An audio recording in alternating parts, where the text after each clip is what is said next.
Awesome. Thank you, Steve. Nice to meet you, everyone. It's good to be back again 1 year more teaching these. So let's see. The first important thing for these tutorials is this GitHub page, which I'm going to paste the link on the interns channel because all the materials for these will keep appearing as we go through the sessions. So you can see at the moment there is session 1, which is the things we will be covering today. I have some introductory slides, about 4 slides to explain the basics of what GNU Radio is, and probably these will be all the slides that there will be through the summer in these tutorials. The rest of it will be very practical, working in radio to show signal processing concepts, to get familiar with data processing and signal analysis. So I guess I can go right away and start with the slides.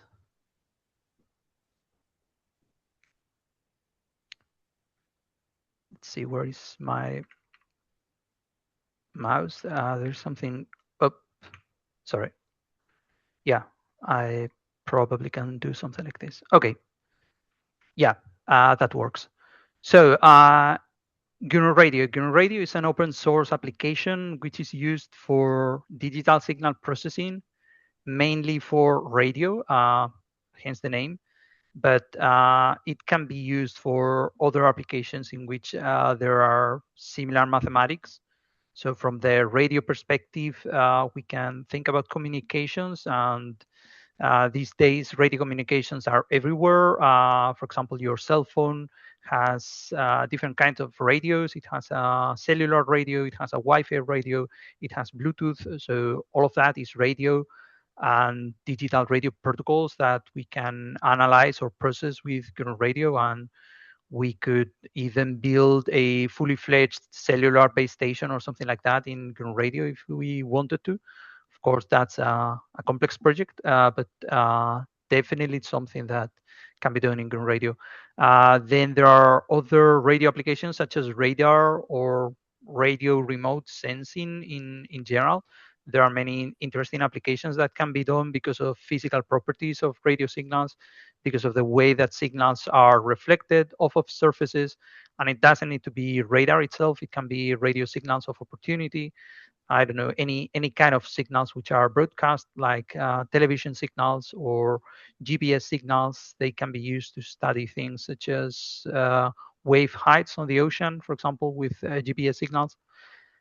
We can also use the fact that some natural sources radiate out things. For example, we can measure soil moisture based on microwave emissions. And then if we go farther out into space, there are astronomical objects which are bright in the radio frequency spectrum. And so we can measure them, we can detect them, and we can do radio astronomy with them.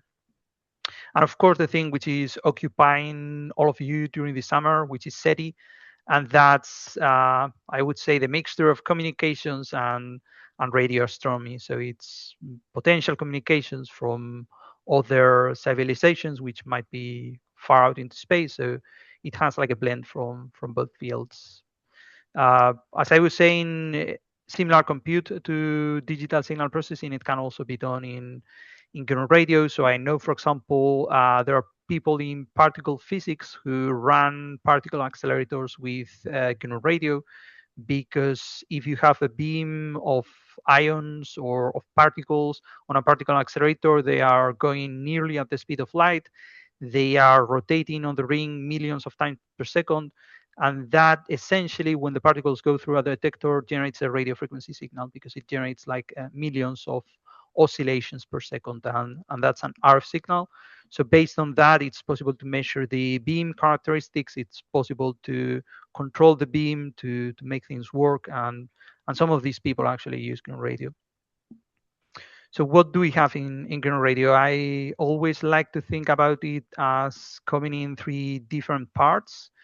There is a graphical application which is called GNU Radio Companion, and it's the main thing we will be using during all of these tutorials.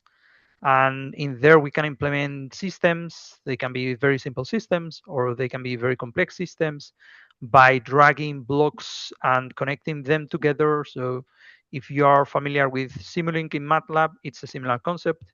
If you are not familiar with Simulink, but you know about electronic circuits, it's also a similar concept. Basically, you have things and you connect them with wires to define how the signals flow from one thing to another one. And things in GNU Radio are called blocks. So because we have these blocks with connections in between them, this thing is called a flow graph because it says how the RF data is going to flow from one block to another. So that's the thing we are going to be spending most of our time during the summer, making flow graphs in GNU Radio Companion. But then we also have the things which are needed to make this work. On another hand, we have a library of signal processing blocks, which we can use on GNU Radio Companion, but we can also use directly from C++ and Python. So probably most of you are already familiar with Python. So all of these can be accessed with Python. We might do some Python examples during the summer. In principle, it's much easier to do things in GNU Radio Companion because we are doing things graphically, but you can immediately think that there are some limitations. For example, uh, Steve mentioned the Allen telescope array. It's an array of 42 antennas. So you can imagine that we could have in GNU Radio a block for each of the antennas, but then we need to put 42 blocks on the flow graph. We need to connect all of them, and of course that's possible, but it takes a lot of time. So it's much better to do Python or use any programming language where we can have a for loop or something like that, saying I have 42 antennas, so do this operation for all of these antennas and then do something else and so on. So that's the advantage of using programming languages as opposed to working on a graphical application. And then finally, all of this needs to run. So for that, we have what's called the runtime.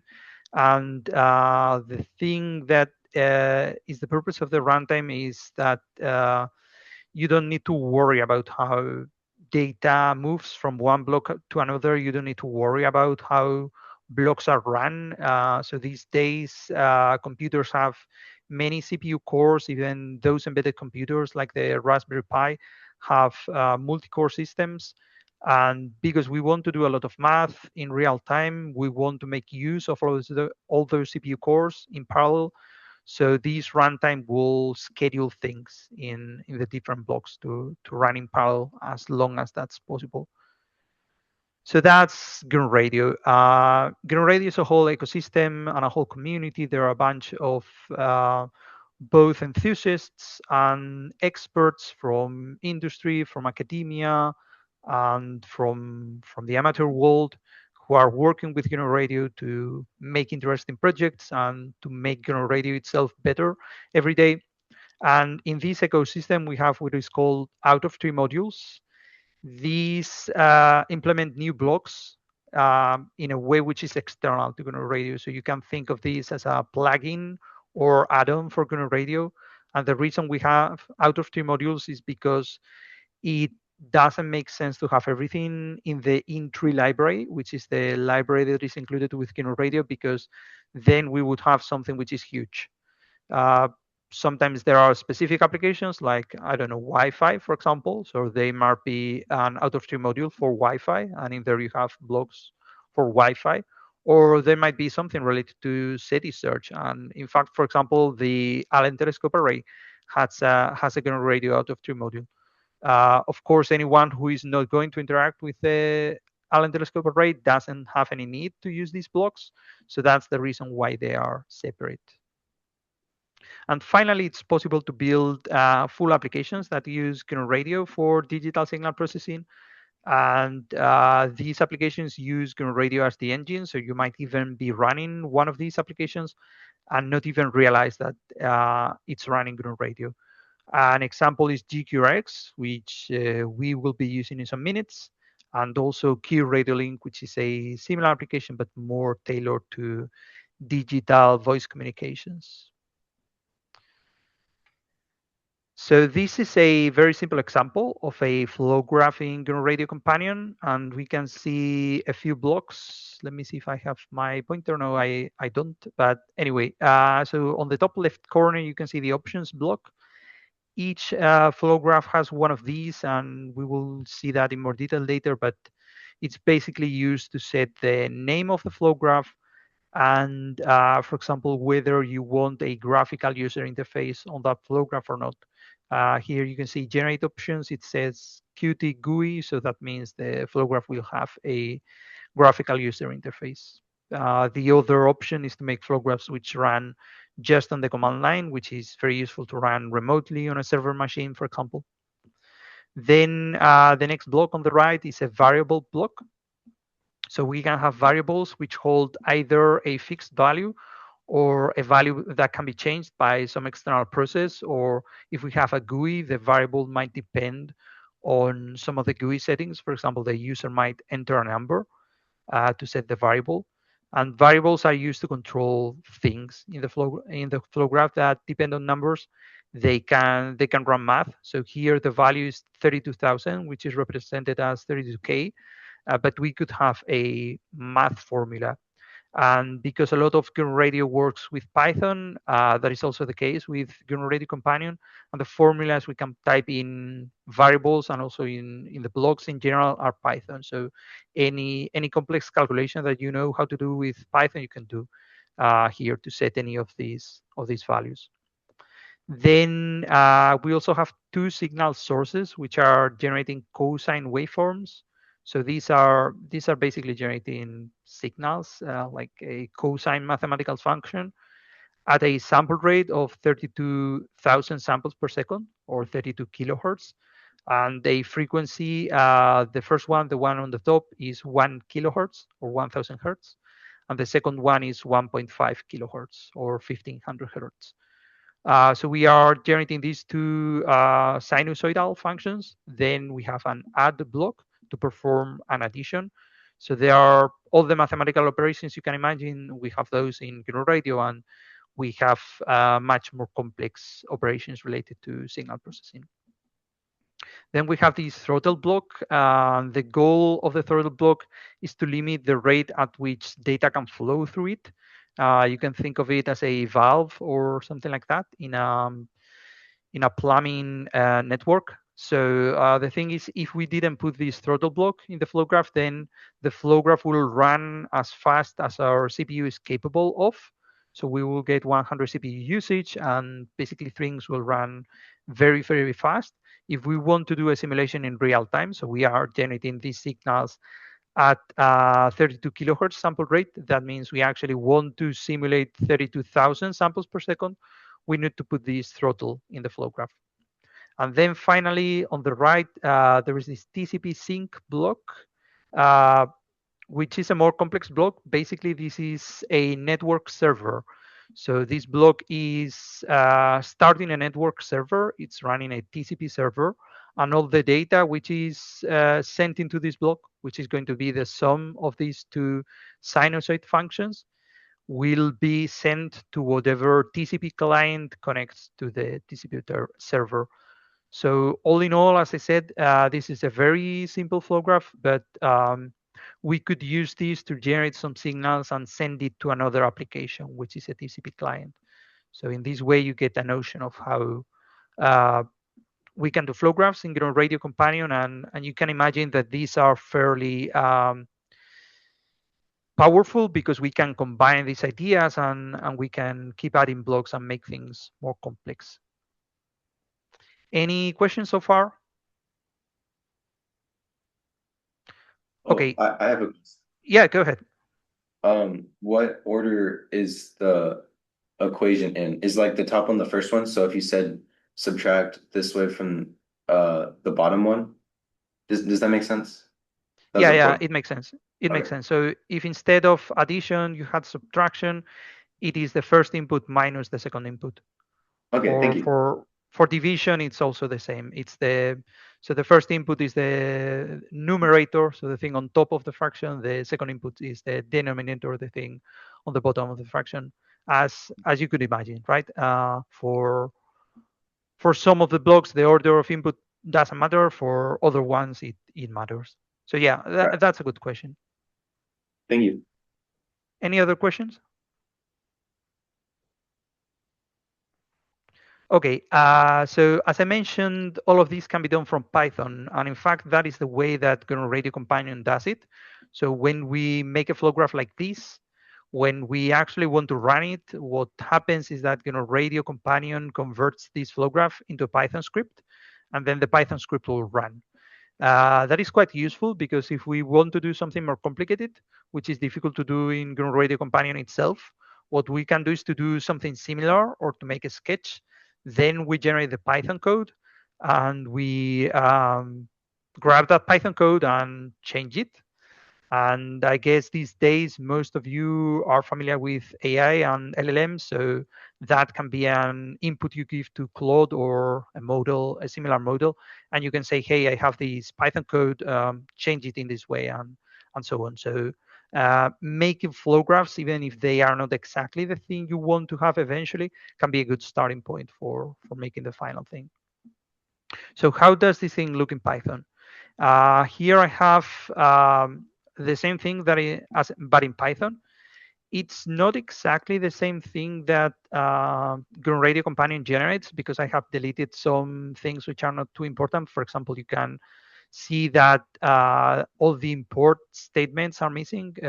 You can imagine that in the full Python file, there are some import statements on the top.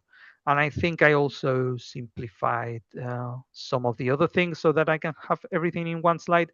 But essentially, this thing is it. I think if the imports are added here, it will actually run and work.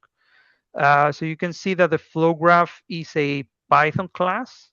On the main function, you can see that we instantiate this class. So we say top block equals example flow graph, and then we start it and we wait for it to finish. In this case, it will never finish because if we go back to this flow graph, there is nothing which has an end to it. These signal sources run forever. But for example, we could be reading data from a file, and for that there is a block which is called file source, and it has an option which is whether we want to repeat the file in a loop or not. So if we say no, it will just read the file once, and when it reaches the end, it stops. And if there is nothing else going on in the flow graph, everything will stop and the flow graph finishes. So that's what this wait is for. In this particular case, wait will just wait forever until we stop this flow graph manually by clicking Control C or closing the window or whatever means of stopping the process. So inside this Python class, this inherits from gr.block. That's the way of saying this is a GNU Radio flow graph. And you can see we are also calling this gr.block constructor. This is like a technical detail. It's not necessary to understand it fully. You can just copy and paste from this example or from the code generated by GNU Radio Companion. But the rest of it is interesting and simpler. So we have the variables, that sample rate 32,000. You can see it's basically a variable, a Python variable in the class. Then we have the blocks. So these come in any order. You can see the first one is this TCP sync, which is the TCP sync I have on the right. And then we have complex. I haven't spoken yet about data types, and I will speak about it today, but not at this point. So there are different data types in GNU Radio, and some of the blocks can work with different data types. So you need to specify the data type. So that's the reason why, for example, this TCP sync has a parameter which is gr size of gr complex. And then we have one, which I don't know what it is. It's probably the vector size. There is documentation for all of these. And then 127.0.0.1, that's the IP address. It's not shown here, but if we were to double click on this block, it probably shows all the properties. And it shows this IP address and this 2000, which is the port. And then these two might be server mode or something like that. So the point I want to make is all the settings you see in here translate to arguments on each of these block constructors. So maybe that's easy to see on the signal sources, which are these analog signal source. It has gr cos wave because it's a cosine function, and we can see these 1500 hertz and 1000 hertz as parameters, and the amplitude is one, I think, yeah, amplitude one, offset zero, initial phase zero, so that 100, which are on the block, you can see there as 100 on the Python instantiation of the block. So that's how we add blocks to the flow graph. And because this is Python, you could have for loops, you could have conditionals. So things can depend on other things. And maybe you instantiate copies of a block multiple times. Maybe you instantiate a block or not, depending on some external parameter. And finally, we need to do the connections. So everything which is an arrow here is a connection. And basically, to do a connection, we call this connect method, and we say the block, and input and output ports are numbered. So for example, these first two connections, which go from the signal sources to the addition block, they go from output number 0 of each of the signal sources to inputs 0 and 1 of the add source, because the input on the top is input number 0, the input on the bottom if it is input number 1. So we can see that here we have the analog signal source, output 0, connects to blocks add input 0, and then analog signal source, output 0, connects to block add input 1. And basically that's it. In this way, we instantiate blocks and connect them. Questions about this Python code?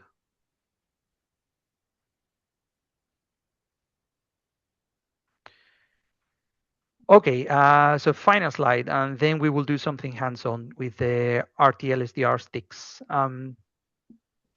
So what are the potential applications of GNU Radio, in particular in SETI and radio astronomy? For example, it can serve as a full backend for small radio telescopes. What's a backend? It's the thing that processes all the data. What do I mean by small radio telescopes? I mean something which is more on an educational perspective rather than on a science perspective, because since GNU Radio is such a very general framework, it's not as efficient as other tools which are built for a single purpose. So as it happens, modern telescopes, they usually have many antennas. And even if they have a single antenna, in all the cases, they have a lot of bandwidth, which basically means a lot of numbers per second that the software needs to process in real time. And that is challenging. We need a lot of hardware to process it, and we need efficient software. So there is specific purpose software built for that. For example, I don't know, a correlator or a beamformer, which might be using GPUs or FPGA or any other kind of hardware acceleration to make all these calculations in real time. In comparison, GNU Radio is slower because it can use GPU acceleration, it can use FPGA acceleration as well, but generally speaking, it runs on the CPU. And it's general purpose, so that makes it slower compared to these specific applications. So I would be lying if I say we can run the 42 dishes on the Allen Telescope Array, for example, with their full bandwidth using a radio. That's not really reasonable. It would take many machines to do that.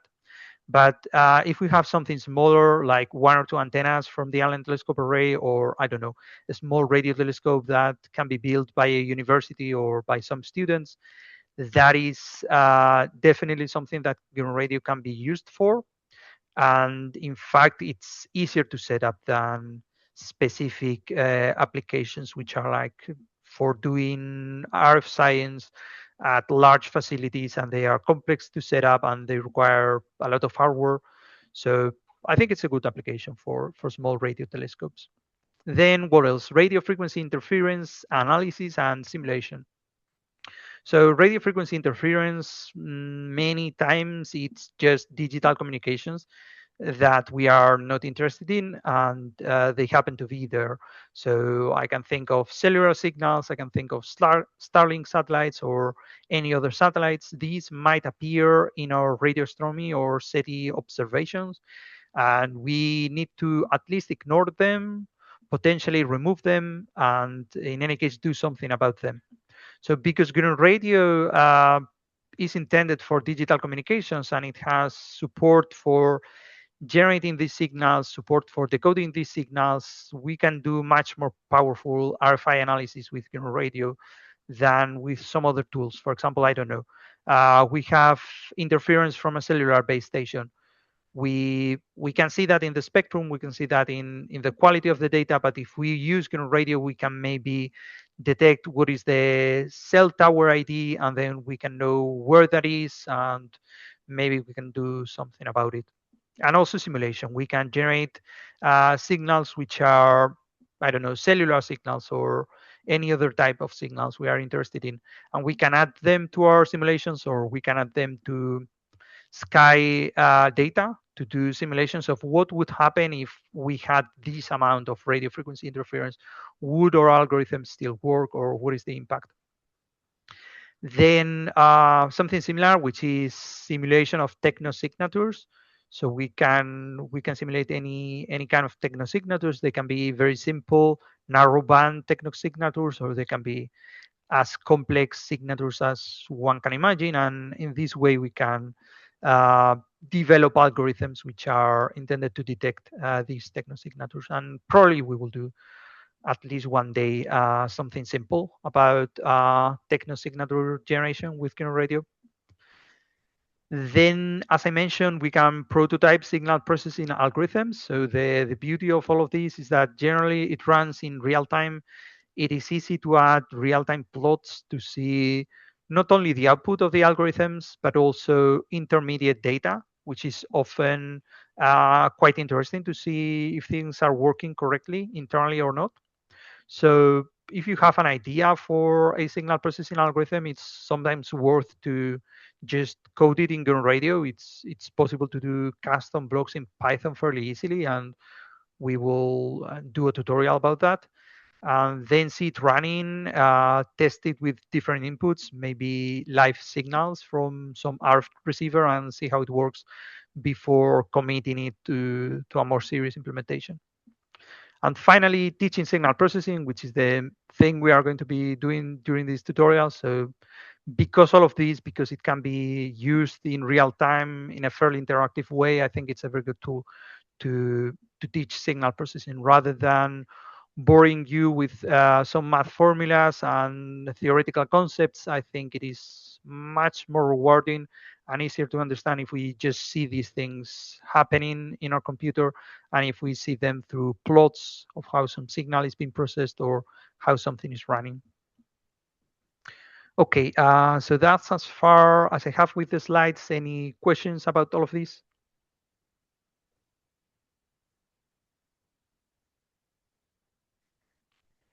Great. So the next thing I have is this rtl-sdr stick.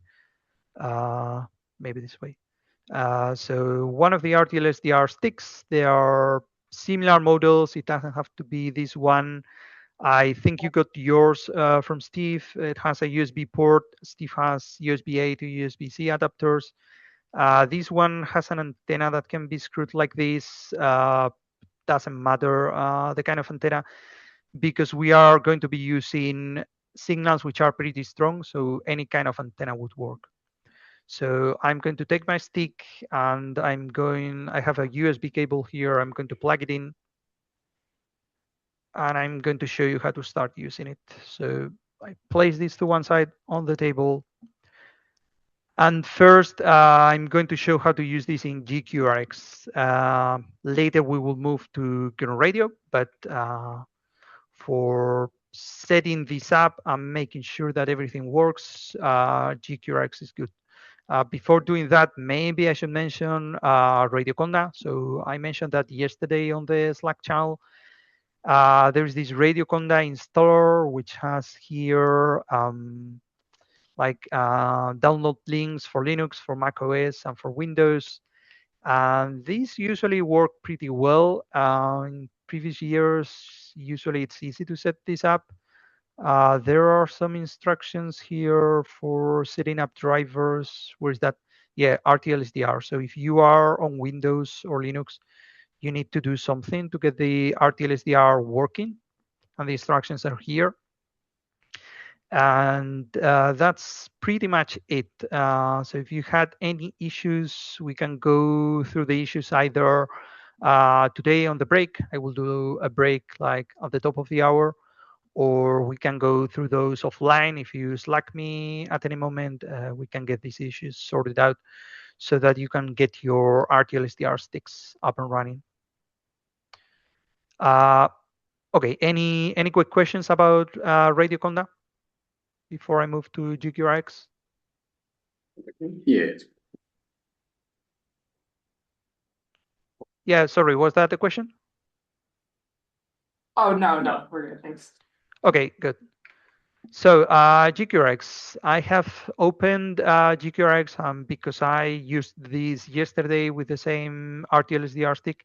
It doesn't ask me, but if you run this for the first time, it will ask you some configuration of the device. You can access the configuration at any later time by clicking this button which says configure IO devices. So I'm going to click that, and this is the thing I would see. So you have a list of devices, and the one you need to click is RTL something something something. It will vary slightly depending on the drivers you have installed. And in fact, you can see I have like 2 copies of the same thing. They are called slightly different, but it's the same device. And the reason for that is probably I have 2 different drivers for the same hardware, and that is fine. I can choose either of those here. And this is the one I selected. So by selecting this, it auto configures all of these things. There are like advanced options that you can fill in here manually, but in most cases, this can be left as the default. Then the next thing we need to configure is the input sample rate, and there is a drop-down menu here, but we can also type any number. The drop-down menu are maybe the recommended sample rates or the sample rates that actually work. It depends on the device. But a reasonable sample rate for these rtl-sdr sticks is 2.4 million, which is the number I have here, and this is displayed here as 2.4 mega samples per second. So what does this mega sample per second mean? This means that we are going to be getting 2.4 million numbers for each second from the hardware device, representing the radio frequency spectrum. These are complex numbers, and I'm going to do a little bit of hand waving today about why they are complex numbers, but not next week because I will be traveling, but the week after, I promise you to give you a full explanation about why we use complex numbers for RF signal processing and why complex numbers are so useful. But for the time being, just believe me, this device is producing complex numbers and it's sending 2.4 million of those to the computer every second. So that's what the sample rate defines. Why do we care about the sample rate? It determines the bandwidth that we can receive with the device. That would be much clearer when I start running it. So I will explain what's the bandwidth when we have that visible. Then there is this bandwidth parameter. I think it doesn't do anything actually on the rtl-sdr. This is for like an analog filter. Some SDR devices have this. Something you need to keep in mind is that there are many different SDR devices in the market with fairly different prices. This rtl-sdr stick is like, I don't know, $15, $30. It depends on where you get it. There are SDR devices which are like $15,000. So you have like a huge range of zeros in the price. And of course, you also have a huge range of zeros in some performance parameters. One of them might be bandwidth. For example, the very expensive devices support much more bandwidth. And another parameter, you might get other things that you can configure, like this analog bandwidth. This one says div at 0 for the default, and that's the thing we need to do. Then finally, LNB, LO, I'm going to mention what this is. This is for frequency conversion. We are not going to be using this, but many radio receivers do some form of frequency conversion, because if we are receiving a frequency which is very high, it doesn't make sense to send that very high frequency through cables to the receiver, because we will have a lot of losses. So there is something which is known as frequency conversion, which is basically translating in frequency all of that. For example, we are receiving at, I don't know, 10 gigahertz or 100 gigahertz or whatever high frequency you can imagine. And that is too high to send through cables. So what we do, or what we can do, is quite close to the antenna. We translate that in frequency, and that's an analog electronics thing. And then we might shift that, for example, to 1 gigahertz. So then we would be using our SDR at 1 gigahertz, but we actually know that things are at 10 gigahertz. So if we want to display here the proper frequencies, or what is known as the sky frequency, then we would enter here 9,000 megahertz, for example, which is how much we have subtracted by this frequency translation. But I don't think we are going to use that. So you know it exists, and if you need it, you will search again why this can be useful. So I think that's it. There is this audio output, but that can be left by default in most cases. It will pick your computer sound card. So I can click on OK, and then there is this play or start DSP button, which if everything works, it will give you something like this. It can depend on what frequency you are tuned. We will change frequency in a moment. But the main thing I want to explain here is we have the window divided in two parts. This one is the spectrum. This one is the waterfall. This is called a waterfall because signals fall down, basically. And then what is shown here? So in here we have frequency on the horizontal axis, and the frequency labels are in megahertz. So we can see, for example, 1173 megahertz is the frequency which is here. And we can see a range of frequencies. So these range of frequencies from 1174 point something, which is what I have here, to 1172 is what is known as the bandwidth or instantaneous bandwidth of the device we are using. This device at this sample rate lets us see 2.4 megahertz of spectrum simultaneously. We can receive any frequencies or any signals which occur in this frequency range. So that's why the sample rate matters. The sample rate determines what's the bandwidth that we can use. It is equal to the sample rate for complex sampling, which is the thing we are using here. So horizontal axis is frequency, vertical axis is power, and this is in decibel units. So 10 decibels means 10 times stronger. And we can see there is not much. This is just the noise floor, but there are some signals which are appearing every now and then. You can see one here. I don't know what this is, some kind of interference that I have here. And then the waterfall is the same as the spectrogram or the spectrum, sorry, but it shows a history in time. So basically time moves downwards, and this is like the most recent and the oldest thing. And because we are lacking a third axis to represent power, we represent power in with color. So like the dark blue is weaker signals, like minus 90 dBs, and this yellow is stronger signals. I don't know. Yeah, this value minus 70 dBs or something like that. Questions about all of this? Dan, can you show again the configuration settings? Yeah.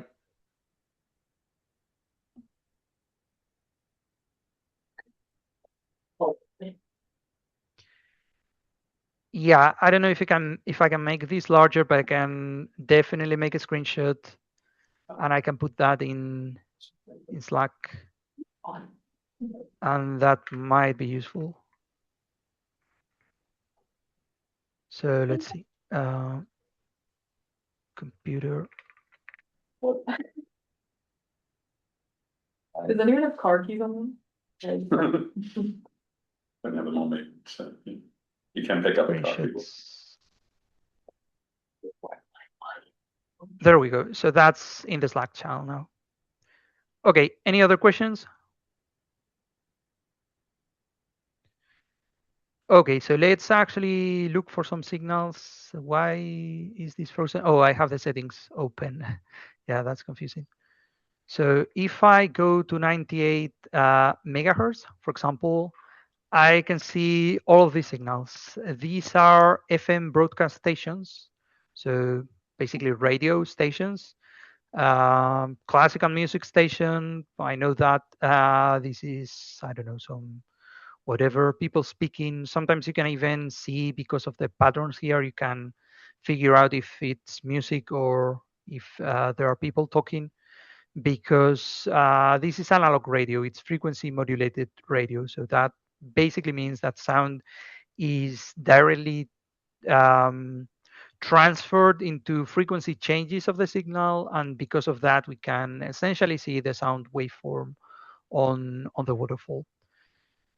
So if we want to listen to this on gqrx, what we can do is to go to this tab which says receiver options, and then there is a mode here. We can select wideband FM mono, and this is a soccer match or something like that. I can hear it. I don't think you can hear it because I couldn't get my audio sharing over Zoom properly, but you can believe me. If you do something similar, then you can listen to radio stations. If you are doing this right now because you are in the States, you might see that some of the stations that you see, or maybe all of the stations, have like two bars to the sides. Those are digital data.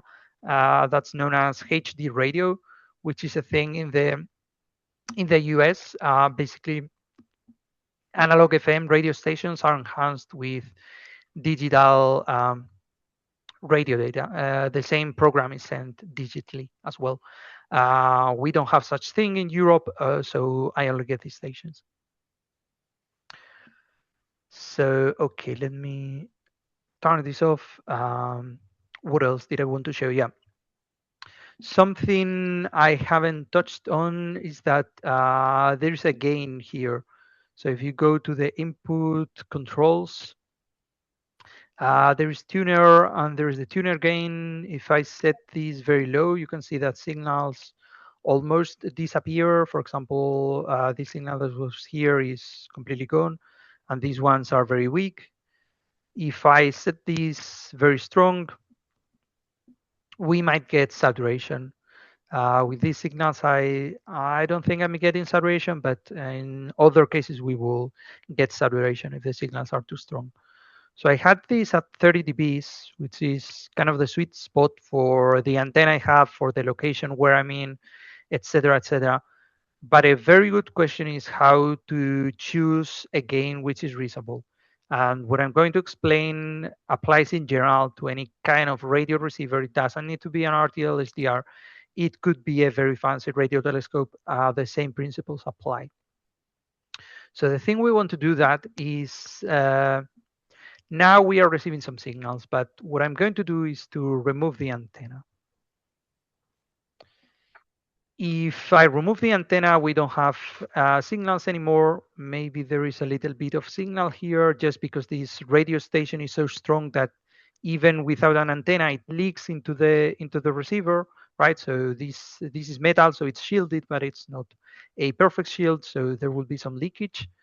And but basically what happens is we are not receiving any signals because there is no antenna. So what we see here is noise. And the reason we see noise is because the radio receiver itself, so the electronics on the radio receiver, generate noise. Anything which is not at 0 Kelvin, so anything which is not at absolute zero, has thermal energy, and the electrons move. And because they move, they cause a voltage. So basically that means there is voltage noise in any electronics, unless everything is like completely frozen, which we are not going to do, right? So this is known as receiver noise or instrument noise or whatever. system noise, perhaps. By changing this gain, you can see that I can change the system noise a little bit. So if I set the gain at a minimum, then it drops slightly. If I keep increasing this, it increases. And for example, at maximum gain, this thing has increased slightly. It's easy to see here in the color, and now we can even see this station. But the point I want to make is that, for example, let me put this at 20. When I connect the antenna, let's see what happens. We can see that signals appear, but also the noise floor, you can see it has changed slightly. Why is that? That's because there is radio frequency noise from, I don't know, radio frequency interference, thermal sources, everything. I'm in a city, so in this band in VHF, most of the noise floor I'm going to see is human-made noise from all the electronics we have in the city. But this is noise being captured by my antenna, and there is no way to avoid it because it is in the environment. So the thing we want to do is to set the gain high enough that the antenna noise is significantly higher than the receiver noise. And if we do that, then basically that means that the noise floor is essentially the antenna noise. The contribution of the receiver noise is so small that we can ignore it. And the effect is basically we have a receiver which is perfect. It adds very little noise to the antenna noise. So that's where we want to go. And by making the noise of the antenna significantly higher than the receiver noise, I mean an increase of 10 dBs or more. So let's try to measure that. I can remove the antenna again. And this thing is at about minus 90. So I wanted this thing to go to minus 80. I'm going to leave my mouse here and see how much it increases.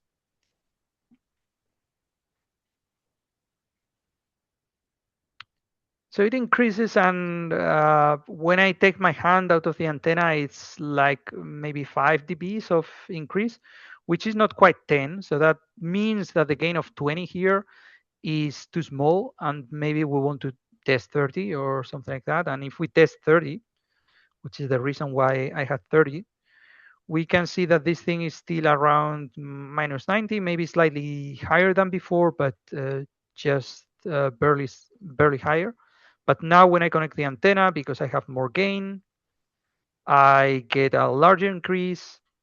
And then you can see that I'm getting the 10 dB increase that I wanted. So 30 dBs is an adequate gain. With this gain, we are fine. If I repeat the same with 40, then we can see that I don't gain much from doing that. So the noise floor is now slightly larger than before. It is, I don't know, minus 95 or something like that, minus 85, sorry, something like that. If I connect the antenna, then the noise floor is going to increase by about 10 dB, which is more or less the same as before. So it's not good to set the gain very high, because if we had any stronger signals, we would saturate and then we would corrupt data. So we can put this at 30. And this is the way we can figure out what's the best gain to use for any kind of radio receiver, really, as long as we can connect the antenna and disconnect it. Questions about this procedure or anything we've seen so far?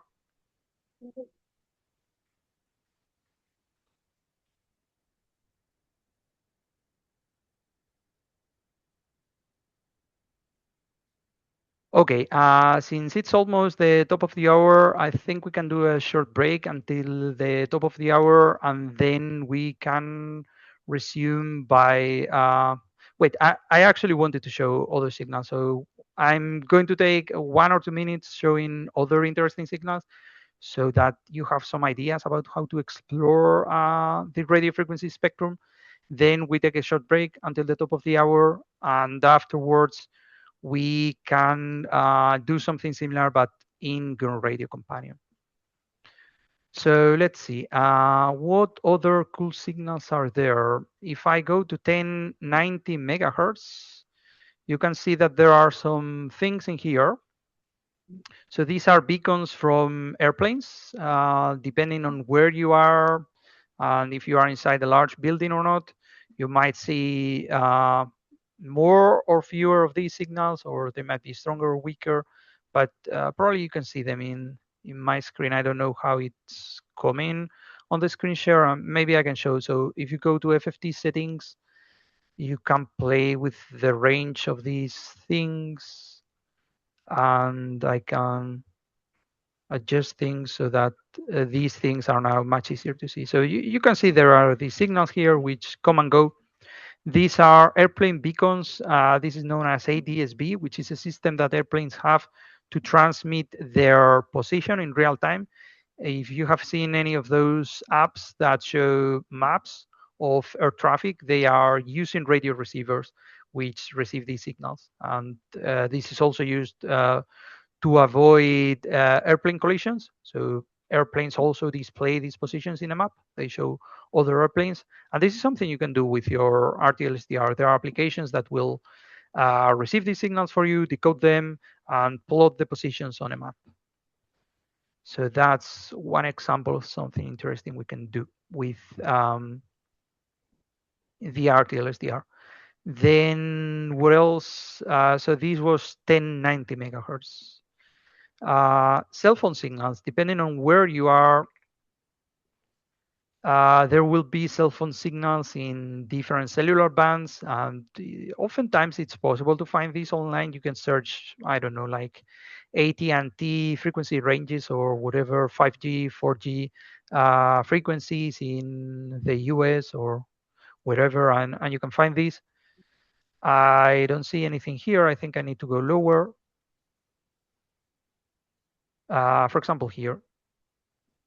So you can see there is something which is starting right here. There is basically noise floor like to the right of my mouse. This is probably an interference or maybe some saturation in the receiver. The cellular signal is like starting here and it goes to left.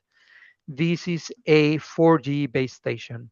And the bandwidth of this station is 10 megahertz. So that means that with the rtl-sdr stick, we only have 2.4 megahertz bandwidth. We can only look at one portion of this signal. So we can see that it starts here, and I'm going to move down in megahertz steps.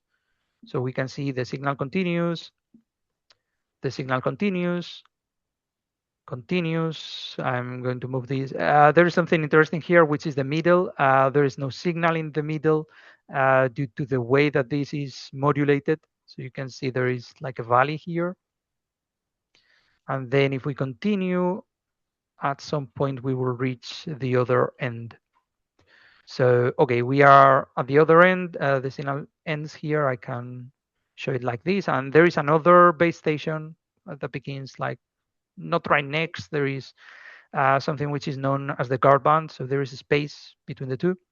But that's it. The point I want to make with this is that even though the bandwidth of the rtl-sdr is smaller than the bandwidth of these signals, if you are interested into something like characterizing RFI, you can do it in steps because the signals, well, they change over time. For example, you can see there was more data transmitted here. That's why the signal was stronger. But essentially, the same signals are always present all the time, and you can do averages. So you could characterize RFI by making frequency jumps with your receiver and basically making a map of how things look across a large bandwidth. And if I scroll down further and further, I can show another signal. Yep, I saw it right there, this one. So this signal, which is here, you can see that it's actually narrower. This is known as narrowband LTE. It is used for IoT devices. And I'm highlighting this signal because it's narrow enough that you can receive it with the rtl-sdr. You can process it completely. You can do whatever you want with this with an rtl-sdr. Okay, let's continue. If there are any issues, we can sort those out offline. Feel free to Slack me at at any moment. So the next thing I'm going to show is on this GitHub repository. There is this rtl-sdr folder, and you can see there is this grc file, which is a GNU Radio Companion flow graph. That is the thing I'm going to use. And the way I normally do things in these tutorials, I build these things from scratch so that you can see step by step how they are built. For some of the more complex flow graphs, I will not build them completely step by step, but today I'm going to start from scratch. So essentially what I'm going to do now is I'm going to open GNU Radio Companion, and just beginning from blank flow graph, I'm going to build something which is very similar to the rtl-sdr flow graph you have in here. So I have a checkout of the GitHub repository here. I'm going to go in here and I can start GNU Radio Companion like this. Maybe you have a desktop icon or something if you installed Radio Conda, or maybe you have like your Conda terminal, and then you can type radio-companion in the same way I did. However you do it, it should be easy for you to start Radio Companion. And then, because this is untitled, this is a new flow graph, what I'm going to do is to give it a title and then save it. Kenny, could you make the font just a little bigger, please? Let's see if I can make the font. Yeah, the font here I can. Yeah, perfect. Thank you. The font in the menus I cannot, I think. That's right. Or at least not easily. So what I'm going to do is to give this a name. And to do that, I click in options, and I set this ID. So I'm going to call it rtl-sdr2 because I already have an rtl-sdr thing, which is the same that is in the repo. This ID, it needs to be a valid Python identifier because it will be used for example, the flow graph, which is a Python class. So, for example, if you type, I don't know, a plus sign here, you get an error immediately. So, yeah, this is a good way of demonstrating that some parameters can have errors, and in this case, we get red here, and we get ID must begin with a letter and may contain letters, numbers, and underscores. So it cannot contain a plus sign. Knowing that, we leave it like this, and then you can fill in title, author, blah, blah, blah. But we are going to leave all of that empty. And then I'm going to do File, Save, or Control S, and I'm going to save this as rtl-sdr2. And you can see the original rtl-sdr. You can open it if you want, and you have like the final product. So on the middle of the screen, I have the canvas. This is where we put blocks and where we connect them. This is the flow graph, basically. On the right, I have this menu. And in this menu, you can see core. It might look slightly different in your machine compared to my machine, because I have some out-of-tree modules installed. For example, you can see this ATA. I mentioned before that there was an out-of-tree module to control the ATA, so the Allen telescope array. So I have that installed, and I get these ATA blocks under this category. In principle, in your system, you might only get core. I don't know if there are. Probably there are out-of-tree modules that come with Radio Conda, but I don't remember which. But at least you get core. I think 99% or 100% of what we are going to do is going to be done with blocks from core. So what you have installed in your machine should be enough. But then you can see there are many categories, and it's quite difficult to find your way here unless you know what you are looking for. Ways in which you can find your ways here. First, there is a wiki. So I should probably show that right now. If you search for GNU Radio Wiki, there is a wiki which hopefully works. Oh, there's the. Yeah, I don't know why it's not loading at the moment, but I promise None of there is a those. wiki and I will show it when it loads. So let's continue. If it doesn't load, maybe I don't know, maybe the server is down or something. I can go back to it on another day. So one way of searching for blogs is the wiki. It has a list of blogs and many of them have very good documentation in the wiki. I will try to show that when it works. Another way is Google. Of course, if you search for GNU Radio how to something, then you might get the name of a blog. And another way is to press Control F, and this gives you the search menu. So, for example, if we want to add signals, then I can search for add, and it will show me all the blogs which have add on their name. For example, add, which is the regular addition, add const, which is used to add a constant, and there are other things which, I don't know, add system time, for example. It happens to have the word add in it, but it doesn't really have anything to do with mathematical addition. Then we want to use an rtl-sdr. So what I can do is search for RTL, and we can see that there are two blocks. One of them is on Osmo SDR, and it says rtl-sdr source. I'm going to grab it. The way to put blocks is either double click or grab, and so drag and drop, and you drop it where you want to put it. So this is the rtl-sdr source, and it comes from Osmo SDR, which is like a driver package for GNU Radio and other applications. And you can see there is also core, SOAP, SOAP rtl-sdr source. SOAP or SOAP SDR is another driver stack.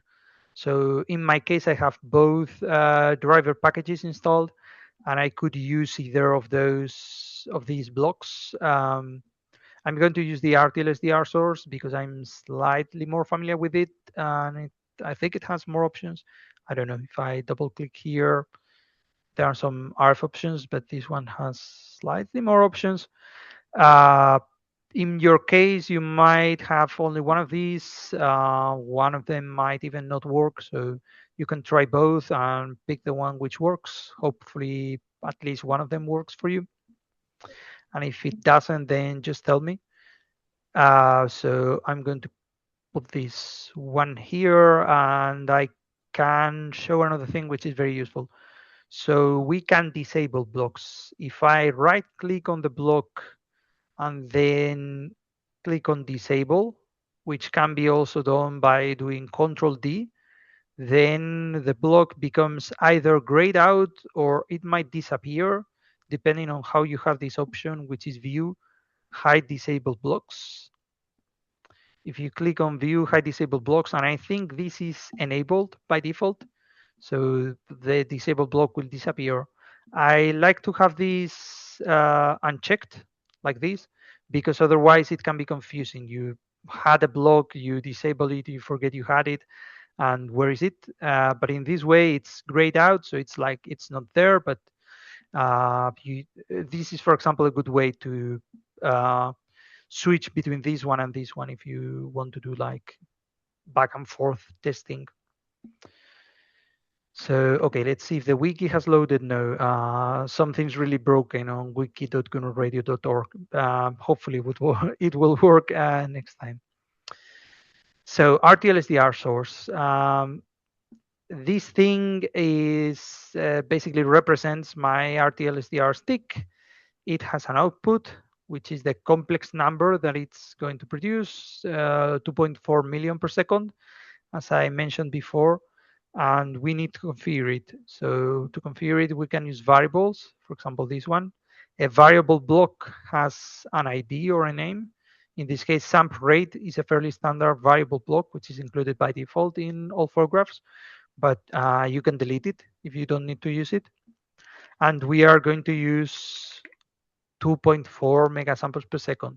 Because this is Python, I can do the same things as in Python. And in case you didn't know before, in Python, you can use underscores to separate numbers. And this is a good way to do it. Or you could put 2.46, which is the same thing as 2.4 million. You can do it in any way you want. or you could do calculations here. You can do, for example, times 2. And then if we hover, we see that the value is 4.8 million. But in this case, we can, this is the value we want. So 2.4 mega samples per second. And we see that it has automatically updated here, because if I double click to configure the properties, we see that the sample rate is a variable sample rate. Anytime we have like the name of a variable or an expression which uses variables rather than a number, these are variables, which are variable blocks in the flow graph. So for the frequency, I could do something like rfrec, and it says rfrec cannot be evaluated because rfrec is not defined. That is fair because I have not added a variable yet. You can see that this is in red because it is an error, but I can now add a new variable and go in here and say this is rfrec, and I'm going to do 98.8 megahertz. So now you can see this 98.8 megahertz is in here. Then what else? We have these gains. So we have RF gain, IF gain, and BB gain, which are in here. I'm going to use variables for these. So RF gain, IF gain, BB gain. And the bandwidth, as before, we set at 0. The antenna, we can leave blank. It will select the only antenna that this SDR has. Other SDRs have multiple antenna connectors. That's the reason why we have this setting here. And I think that's it.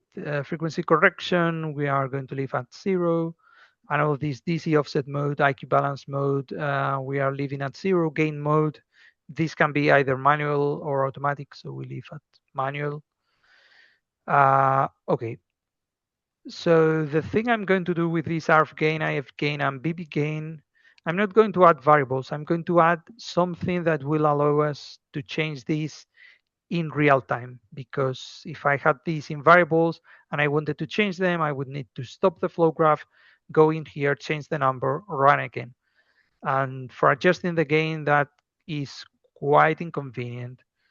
So I want something that allows me to set numbers through some kind of GUI widget. And luckily we have GUI widgets here.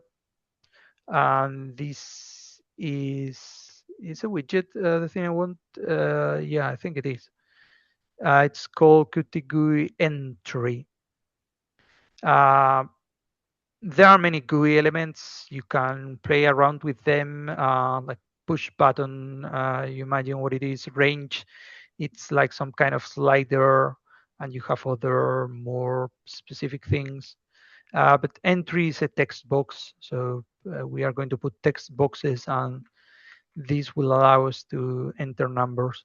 So this is going to be the RF gain. This has a label which is just for the GUI. The type is going to be float. I won't set any float number here. And I'm going to copy and paste this 2 times. Copy and paste, Control-C and Control-V as usual.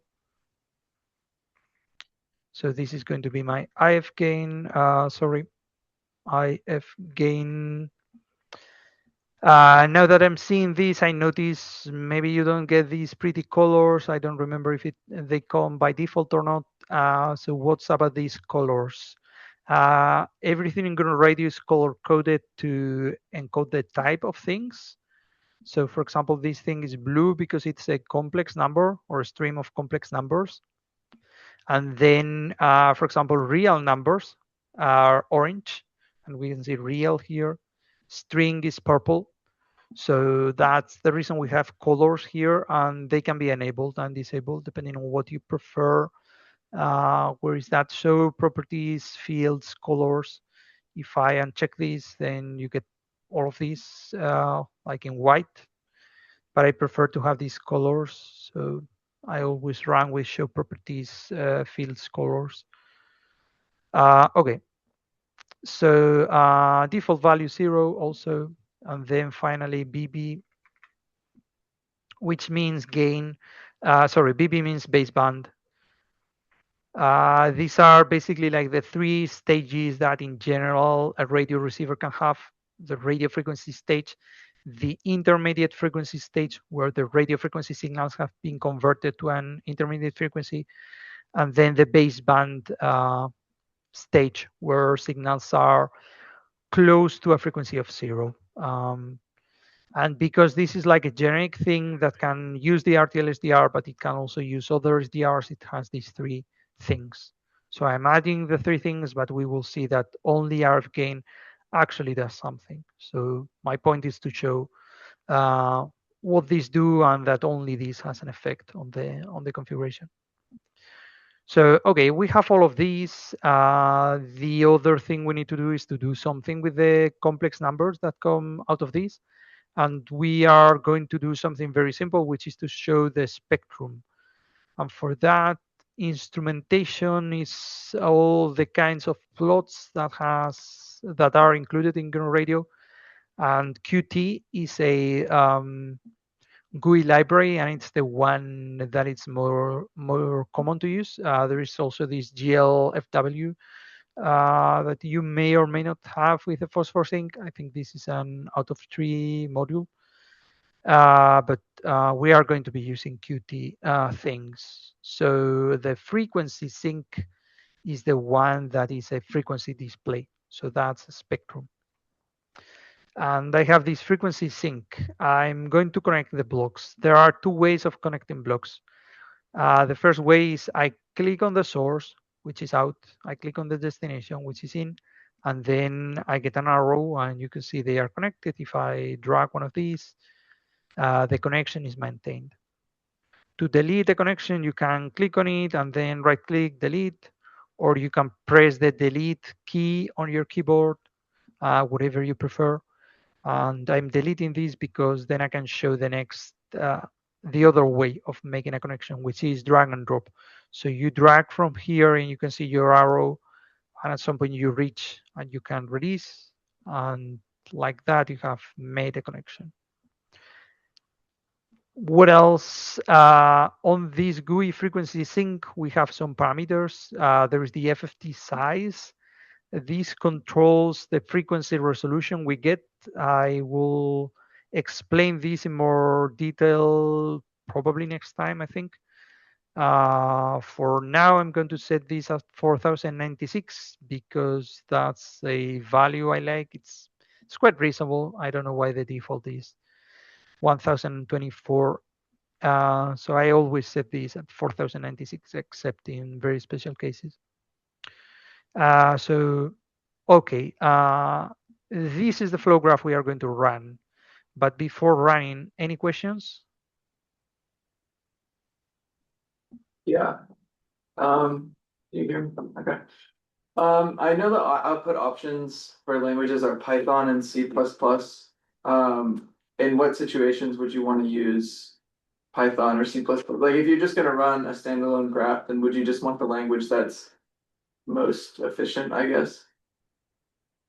Yeah, that's a great question because it actually touches on two aspects. So the first part of the question is generally what do you want to use, Python or C++? And the answer is generally you want to use Python. And the reason for that is that it is an interpreted language. So that gives you the ability, as we will do in a second, of generating the Python code and running it directly. If we wanted to generate C++ code, then we would need to compile the C++ code before being able to run it. So for interactive development and the kind of things we are going to do, Python is way better because it's basically you click OK, you click run. We will do that in a second, and it runs immediately. Nothing needs to be compiled. It just runs. You can modify something, it runs. Also, using Python gives you the ability of putting Python code in here, using Python libraries, etc., etc. That can be very powerful. You lose all of that if you want to generate C++. The only case in which you would want to generate C++ code here, I think, is if you wanted to use this as part of larger application that is C++ for whatever reason. Maybe it runs in an embedded system where you don't have Python or you cannot afford to install Python. Maybe your whole application is C++ and it doesn't make sense to have Python. So that's the answer to the first part of the question. The second part of the question was very, very good because it was about performance. And what you said is C++ is way faster than Python. So you said, I guess we should select C++ if we want performance. So the beauty of GNU Radio is that all these blocks, for example, the rtl-sdr source and the GUI frequency sync and whatnot, most of the blocks, they are coded in C++. The only thing which is being written in Python is the flow graph, which instantiates these blocks and makes the connections. Once that Python script runs, and it's a very simple thing like the one I showed in the slides, then basically control is handed over to the runtime and the blocks, which are implemented in C++ generally.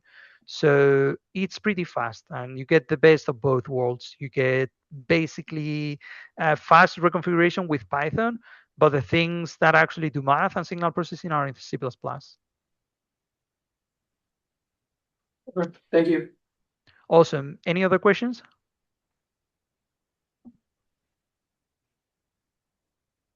Okay, so let's put this in practice. I'm going to do this in 2 steps so that you can see what happens, but we could just click on this execute the flow graph and it will execute. What I'm going to do instead is I'm going to click on generate the flow graph. And then when I click, it says here on the log, generating blah, blah, blah, rtl-sdr2.py. And if I don't know if this is a great idea. Yeah, this is on the background. So you can see I have a Python script here and I could run it normally from here, rtl-sdr2.py, and it will run. It's a Python script. You can move it somewhere else. You need to have GNU Radio installed to run it, but you don't need to have this grc file to run it. This Python script is standalone. If we click on this execute the flow graph, which is the way that we will normally run things, it will save the flow graph, it will generate the flow graph, and then it will run the Python script. So that's what I'm going to do now. And you can see in the log, I get some messages about my rtl-sdr. And after a few seconds, I get something here where I can see some signal. I can see the noise floor, and it's somewhat jumpy. And the reason for that is that I don't have any spectrum averaging. To turn on spectrum averaging, there are a couple ways to do it. It's possible to do it right here. I think it requires to click with the middle mouse button. That might be tricky if you are on Mac OS. I will give you some alternatives in a second. But if you have a middle mouse button, you can middle mouse button click, and you will get this menu. And then you can data zero. No, sorry, where is this? I lost it for a second. FFT average. Sorry, it was right here. So FFT average, you can select some form of averaging from low averaging to high averaging. I'm going to select low for these signals. It's perfectly fine. So you can see that with some averaging, things look better. The noise floor is like more constant, and we can see this even though it's moving somewhat. So usually to make good use of spectrum, some form of averaging is needed, and we will see that in more detail in another tutorial. What to do if we don't have this middlemost button? So one way which you can always do this is by setting this here in the properties. So there is average, and I'm going to set it to low. And in this way, we have it applied like the default for this block. So that's one way. The other way, which I think works, I don't remember where is this. Is it in advanced or in config? Yeah, in config. So in the config tab, you have this control panel. You can set this to yes. And if you do that, what happens now is that we get this control panel, which has some options. Unfortunately, average is not here. Oh no, it's here. It's a slider, so you can play with the slider and set a higher average. It doesn't seem to work. I think this used to. No, it works the other way around, which is confusing. So if you set this very low, it's like more averaging. You can see that it changes much more slowly. If you set this larger, it is less averaging. So anyway, it makes sense because of the way the coefficients for the averaging are computed, but you can see that I'm not used to using this slider, and I was confused for a second. So okay, regardless of how you do it, we have this frequency plot. Any questions? Okay, the next thing I want to check is what happens with these gain settings. So to check them, I don't know, I'm going to put one of them at 40. And when I click enter, you can see that the thing increases. It doesn't increase immediately because we have averaging turned on. So it takes some time to increase, to respond to the change, basically. But we can take note. I don't know if this is easy to see in the screen share. You can see minus 58 dBs. So this thing is, I don't know, at minus 60 dBs or something, minus 63, I think. Minus 60 is actually here. So minus 63, if I set it at 0, it goes to minus 80, almost minus 90. So you can take note of these values if you are interested in seeing how much increase you get by a gain increase. However, if I set 40 on IF gain, we can see that nothing happens. And I can put this back to 0. I can do the same on BB gain. I set it at 40, nothing happens. So for this particular RTL-SDR, or for all RTL-SDRs in general, but not for other SDRs, the only setting that has an effect is this RF gain, which actually does the same as the gain slider we had in gqrx. And if I set this to 30, I should get the same results as we were getting in gqrx. And these are all the FM broadcast stations. So this is essentially the ways to set things up in GNU Radio with the RTL-SDR. What I'm going to do now is to set these to 30 by default because that's the setting we want to use. And then I want to show how to record a file because that can be very useful. If you see some signals that you want to analyze later on, you can record them to a file and then do something with the file.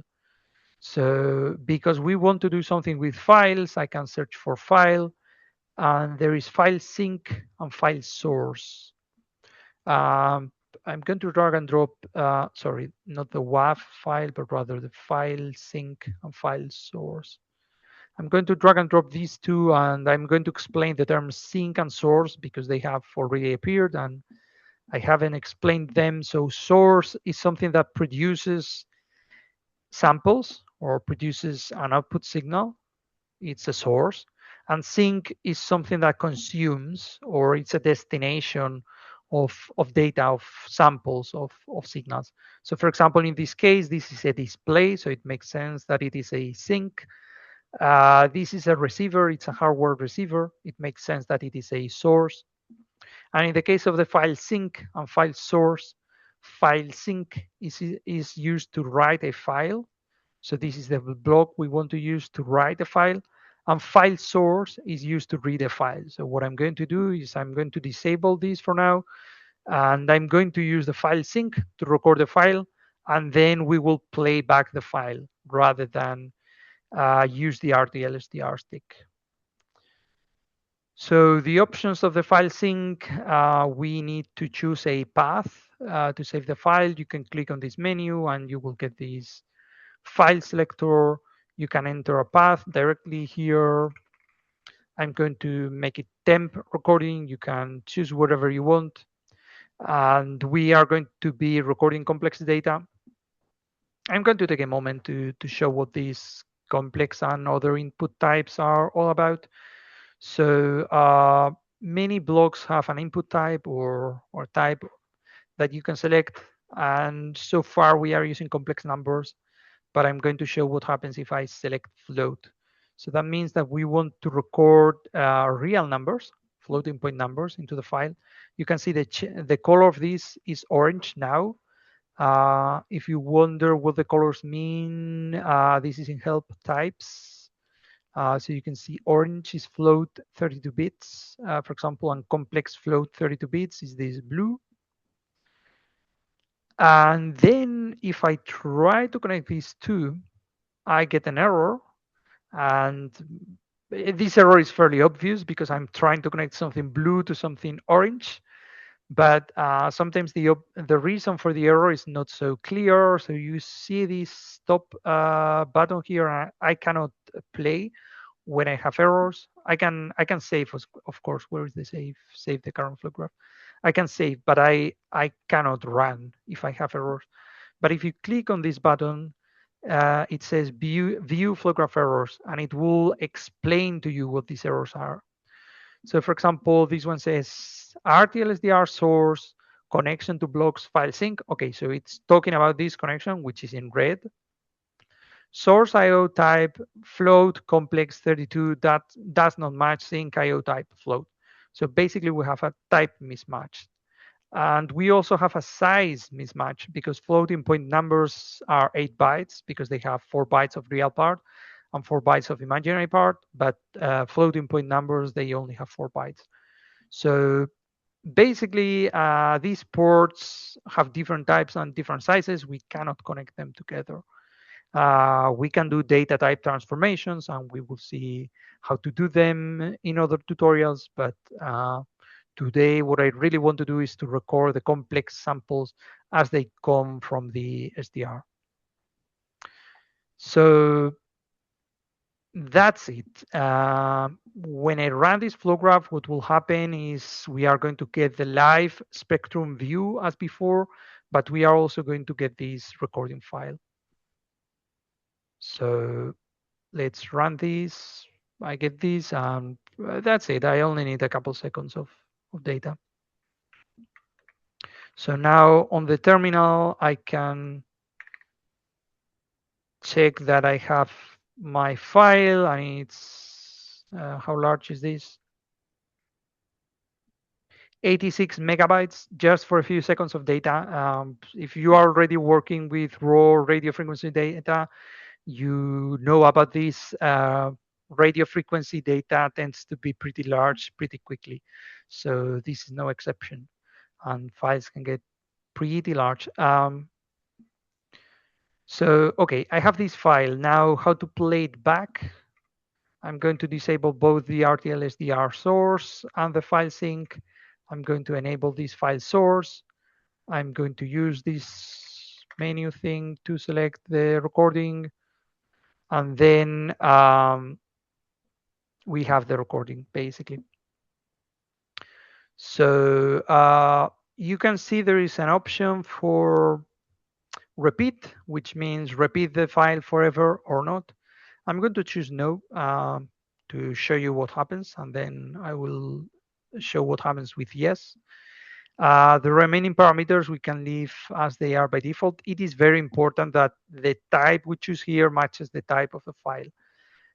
These are raw files. They don't have any metadata. In one of the tutorials, I will probably explain about the SIGMF format, which includes metadata.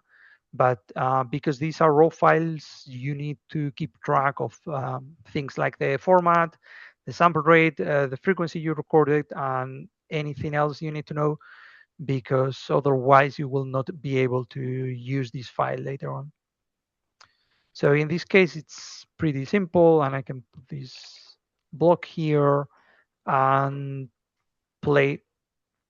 And you can see that it basically stops. And I only get this because since we have the averaging, Oh, I see. Yeah, I'm doing something silly, which is I'm playing the file back as fast as my computer can. And that means that the 2 seconds of data I recorded more or less are played very, very fast, almost instantly. So the thing I'm actually missing to do this properly is a throttle block. You can see that there is throttle old, which is like an old version, which is deprecated, and this new throttle block, which is the one that makes sense to use. And we just connect this in line. So this will limit the data rate going through the throttle block to 2.4 megasamples per second. And if I do that, you can see that my thing runs for a few seconds, which is what I recorded, but then it stops. So, okay, that's what I expected. I basically have a file and I have processed the file. Processing can be much more complicated than this. It could be, I don't know, compute this and that, try to detect signals, and then output something if something is detected, and you want to run that over the whole file. What happens if we do repeat? You can guess. It basically repeats forever. And here it's not even quite clear when it goes back to the beginning because the signals always look pretty much the same. But you can see that I keep talking and this is repeating. So far, no surprises. Any questions?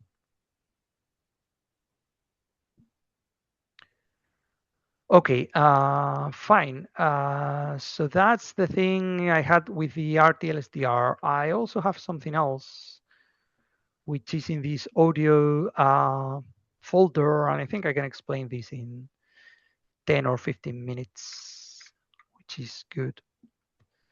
So I'm going to create it here. I'm going to show how to create a new flow graph where is new, and you can select the type. The type by default is Qt GUI.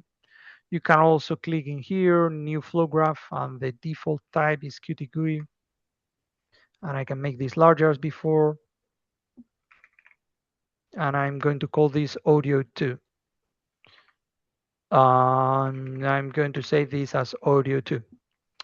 So what I want to show here is how to use the computer sound card as a way to generate signals or to transmit signals, and as a way to receive signals. And why is this useful? Well, audio and radio frequency are similar in some ways. The sample rates are quite different in practice, but they are both one-dimensional signals. Of waves, if you will. So by using the computer sound card, which you already have, you can also do some experimentation. For example, the rtl-sdr is fine for receiving radio frequency signals, but you don't have anything for transmitting radio frequency signals. You cannot transmit with an rtl-sdr stick. But you can generate and transmit sounds with your computer sound card. So if you are interested in some experiments that require transmitting something, then some of them can be done with the sound card. Of course, you are not generating radio frequency waves, but there are cool things to do. You can do data transmission over sound card and microphone. You can do a sonar, so it's all fun stuff for free, basically, because you already have a sound card. So yeah, let me start by putting here some blocks. There is audio, and there is audio source and audio sink. And something important about audio is that computer sound cards usually sample at 48,000 hertz or 44.1 kilohertz, but 48 is maybe more common, I don't know, or better, whatever. I'm going to use 48 kilohertz. That's very likely to be supported by your sound card. So audio source is my microphone. And what we can do is frequency sync again. And now if I try to connect these two, this is now orange. So now you see something which is generating a real or floating point data type. My microphone, it doesn't generate complex numbers. It just generates real numbers. It's basically the voltage over time. So the amplitude of my voice, which is a real number. So I need to change this to floating point data type. And then spectrum width, I'm going to go with half, and I will explain that in more detail on the next tutorial. FFT size, I think I'm going to go still with 4096. And probably I'm happy with these settings. So what I can do with this is basically I can see the spectrum of my microphone. So if I stay quiet, what you can see is the noise of the room or whatever. It's here, and you can notice something that you didn't know before. This microphone, it's a wireless headset, so I don't know, it uses some digital encoding, and it cuts at 7 kilohertz. You can see that there is nothing above 7 kilohertz, and that's fine. The human hearing is not so sensitive above 7 kilohertz.